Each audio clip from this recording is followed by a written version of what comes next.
No, Michael, that was a great presentation, and I've really latched onto your concept of converting risk stratification to risk optimization. And while I think we do a really good job in the operating room, whether we use technology or not, Omnibotics or Mako or whatever it is, I think we've significantly improved in the OR. I think physical therapy has done tremendous, great work, and the postoperative care, we've done a horrible job trying to optimize our patients. 12%, only 12% of Americans are metabolically healthy. We seem to think that BMI of 35 is normal. It is not. They're still extremely obese. And so I think the next frontier will be to really change this, where we then go to try to stop operating on these people that won't do well because of their preoperative lack of health. And so while we wait on solving that problem, I'm going to talk a little bit about heart stops and surgical optimization. So here are my disclosures. So what does it mean? Is it don't do it at all, do it later, or do it in the hospital? So don't do it all. The hospital currently has heart stops. It's BMI over 45. It's a person that is currently smoking and uncontrolled diabetes with a hemoglobin A1C of above 7.5. So we have adopted those heart stops as well. And so if they fall in one of those three categories, we will not operate on them and try to at least change that aspect of it. The reason, there's some literature to support this. We do know that obesity increases the infection rate. It lengthens the surgery. Some of our more junior surgeons may not be quite as good as managing the obesity, and they may struggle in an ASC of getting the patient appropriately taken care of. And so we do put a heart stop. Me personally, my heart stop is over 40. I really want them to be below a BMI of 40. Smoking has also shown to double the infection rate. We encourage patients to smoke 8 weeks before and then not smoke 3 months after. Obviously, we can't control the 3 months after, but we do test them for nicotine to make sure that they have stopped smoking.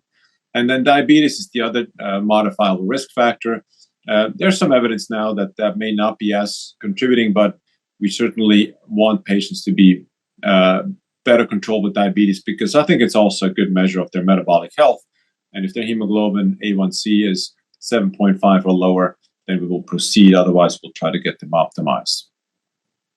Who do we do later? Well, those three categories, we'll do them later, provided that they've changed their habits. But there are other reasons to delay surgery.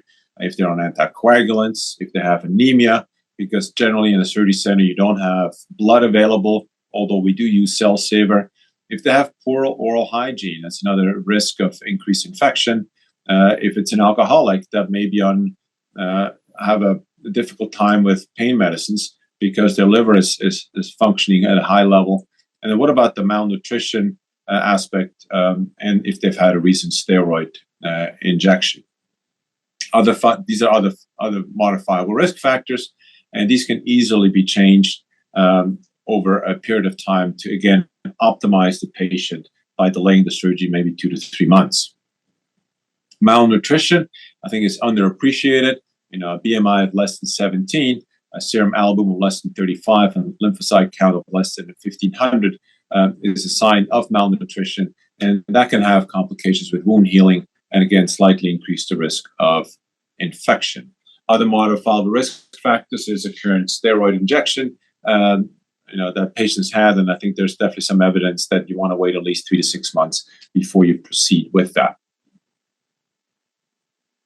Again, alcoholism, HIV infections, and this bacterial infection need to carefully look at. And some of the diabetics, you really want to take off their shoes to make sure they don't have a foot ulcer that may result in a cancellation of the surgery, because it has happened in my situations where in patient is in holding and the nurse says, "Hey, is this foot ulcer okay?" And then I look at it and say, "Oh my goodness, how did we not catch that in a clinic?" And the patient will have to be delayed from a surgical standpoint. Dental hygiene is important. Again, that can cause tooth abscesses and increase the risk of infection, as well as other skin wounds and distal scars. So it is a balancing act, and this is exactly what Michael was talking about. Does the hospital really provide much additional care than the ASC? So when you look at the hospital, it has an ICU, it has consultants and other service lines, it has physical therapy, it has imaging, it has comprehensive laboratory, it has a cath lab, it has interventional radiology, and it has a code team, and it has a blood bank. Now, the ASC has no COVID patients, no inpatient. And so from the study, it has really shown that all of these services are really not necessary in the first night of stay. And I think that's what really convinced a lot of us that a large majority of patients can be done in an outpatient setting.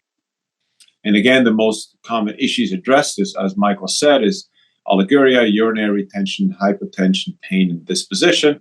And this is really a preoperative issue and an anesthesia issue. And if you have a good anesthesia team, they can manage this very well. And if you have a good nurse navigator that has good discharge planning skills, the disposition should never be an issue.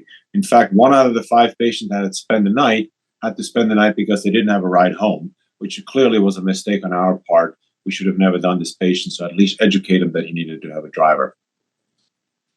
What do we do at the hospital? So we have developed a risk stratification questionnaire that every patient gets before they can schedule surgery. And these are the reasons why they need to be done in the hospital. We as a team agreed with our anesthesiologist that we're going to try not to do patients over 85. I think there are some unknowns in those patients, and I think it's safer to do them in the hospital in case they have an issue. ASA force and active cancer treatment. Frequently, they're not scheduled for surgeries anyway, but if they are cleared for a total joint replacement, we do feel more comfortable doing them in the hospital. An automatic implantable cardioverter defibrillator is another reason to have them done in the hospital. Advanced kidney disease, myocardial infarction, a TIA or full stroke, a recent stent placement for the last 6 months, uncontrolled diabetic, untreated sleep apnea. That's one of those things that is up for discussion. But if they're untreated sleep apnea, that can cause some anesthesia risk. And so those are probably better done in the hospital. We can't do Medicare revision because there's no reimbursement code. And then there's some complex procedure where you may need additional equipment that may be better done in the hospital. End-stage liver disease, sickle cell disease, a low hemoglobin below 10. So we make a cutoff at hemoglobin of 10. A personal history of malignant hyperthermia. That's another reason that you may want to do them in the hospital, even though our anesthesiologists are very capable of taking care of it. But you just have more resources in the hospital, so those should be done in the hospital. Uncontrolled thyroid disease. Again, they're difficult to manage from an anesthesia standpoint. A solid organ transplant, we've had one of those. We did them in the hospital because they may need other resources. And if their kidneys start to fail, you really want to have a kidney team on standby that can manage this. Severe CHF or severe COPD, severe valvular disease, uncorrected heart defects, home oxygen, and radiation therapy near the joint, hip or knee that can make the surgery more challenging, may be better done at the hospital. So we have developed a risk stratification questionnaire that includes all of these factors. And by the time the patient has taken the questionnaire, it automatically defaults them to either hospital or surgery center. We've now done 1,000 cases with this questionnaire, and we were able to risk stratify 87.2% in the ASC. So as Michael has said, the vast majority can still be done in the ASC. So over 87% can be done in a surgical center. So in our sort of simple algorithm is we do the risk profile assessment when they see me, then when they sit down, they either have patient modifiable factors where we do optimize them, discuss the risk with the patient, and do then the surgery in the ASC. The patient has non-modifiable factors that we cannot change. We discuss the risk of surgery. If they still want to proceed, we do them in the hospital. If they don't, we send them to pain management. And they have minimal risk, then we do them in the surgery center. And as Albert Einstein said, we cannot solve our problems with the same thinking we used when we created them.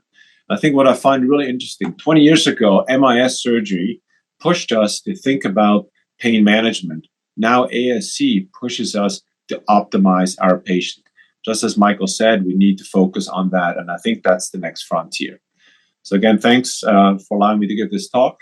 And we will hand it back over to John.